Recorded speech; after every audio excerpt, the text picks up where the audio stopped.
ఆయన కథలు వింటూ పెరిగినాం. ఈ బలమంతా మాది కాదు, ఈ బలమంతా మా బాస్ది. మా బాస్ ఎవరు? బజరంగ్ బలి మన బాస్. ఎవరు మన బాస్? బజరంగ్ బలి.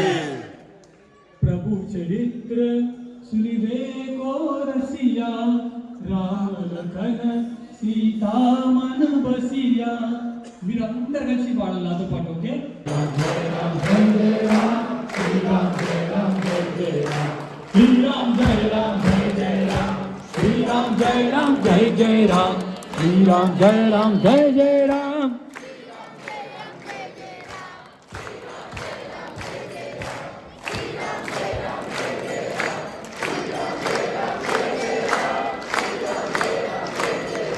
పవనతనయ సంకటహరణ మంగళ మూరతి రూపు, రామలఖన సీతా సహిత హృదయ బసవు సురభూప.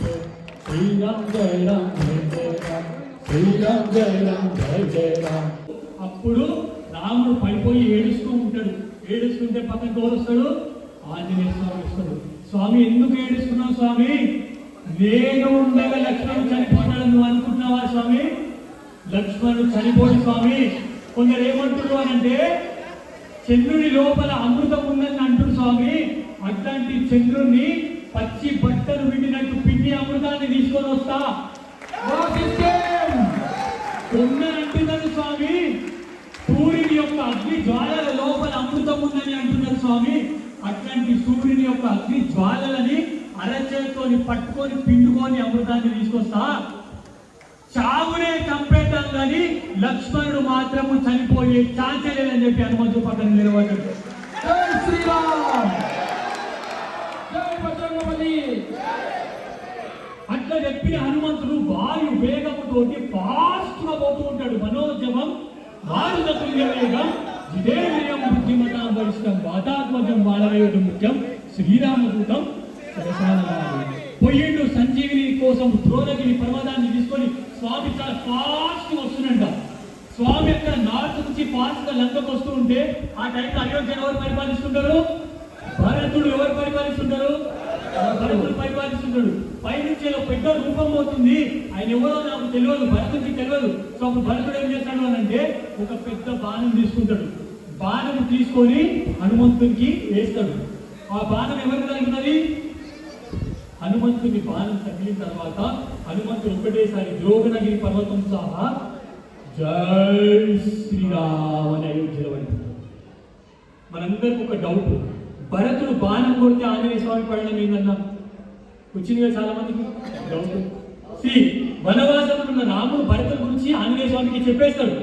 సో కొట్టింది ఎవరు బాణము? భరతుడు. రాముని తమ్ముడు కొట్టింది కదా, దెబ్బ తగలేదు కానీ భరతుడిని కలుసుకుందామని చెప్పేసి ఆంజనేయ స్వామి ఏం చేస్తాడు? మూర్చపోయినట్టు ఆ కొండని పట్టుకొని కింద పడిపోతాడు. పడిపోయినప్పుడు ఏమంటాడు? రామ్. భరతుడు చాలా ఎమోషనల్ పర్సన్ అమ్మా. భరతుడు ఇలాంటి తమ్ముడు మనకు ఉండాలి. అట్లాంటి తమ్ముడు ఉంటే ఇంకా పుణ్యం చేస్తున్నట్టే మనం. ఎందుకు అనంటే భరతుడు దగ్గరకు వస్తాడు. అరే పడిపోయే ఈ వానరుడు ఎవరో నాకు తెలియదు కానీ రామ్ అన్నాడు అంటే ఖచ్చితంగా వనవాసంలో ఉన్న నా అన్నకి ఏదో హెల్ప్ చేస్తున్నట్టున్నాడు. నేను ఎంత పని చేసినా బాణం కొట్టేసి కింద పడేసిన లెవ్వు లెవ్వు లెవ్వు అంటే ఆంజనేయ స్వామి లేస్తాడా? లేవడు. భరతుడు మళ్ళీ వేసుకుంటే ఏమంటే తెలుసా, ఇంత ఘోరం చేసినా అని చెప్పి లేవకుండా మాట అంటాడు.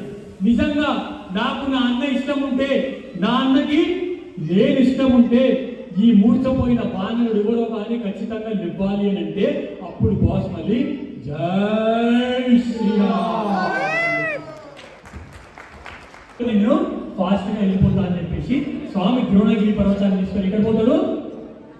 లక్ష్మణుడి పడ్డ వేసిపోయిన ఎవరు బతుకుతారు? గట్టి చెప్పాలి, ఎవరు బతుకుతారు? లక్ష్మణుడు బతుకుతాడు. ఇదంతా మీరు ఒక స్టోరీ లాగినారు కదా, ఇలా కరెక్ట్ అబ్జర్వ్ చేస్తే నేను చెప్తా. రాముని సొంత తమ్మునికి రామ కార్యంలో పాల్గొనే అవకాశం రాలేదు, కానీ కలియుగంలో రామ కార్యంలో పాల్గొనే అవకాశం మనందరికీ ఉంది. అది ఇట్లాంటి రామ కార్యం అంటే మనమందరం కూడా మన దేవాలయాలని కాపాడుకోవడము రామ కార్యము.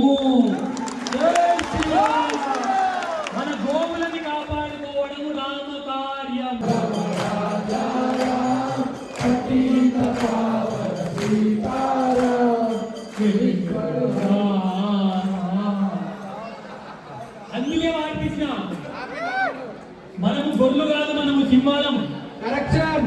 మనం ఏం మనము? మీరు కావాలనే వాడిపిస్తాను. ఇన్నరా మనం మంచోళ్ళం పైన, మనం ఎవరు మనము? ఇది మన తప్పు కాదు. ఇది ఎవరి తప్పు తెలుసా? మన తాత తప్పు. అవును. ఎవరు తప్పు ఇది? తాత. మన తాత అంటే మా తాత మైసే కాదు. ఏ తాత? ఏ తాత? నేను చెప్తా.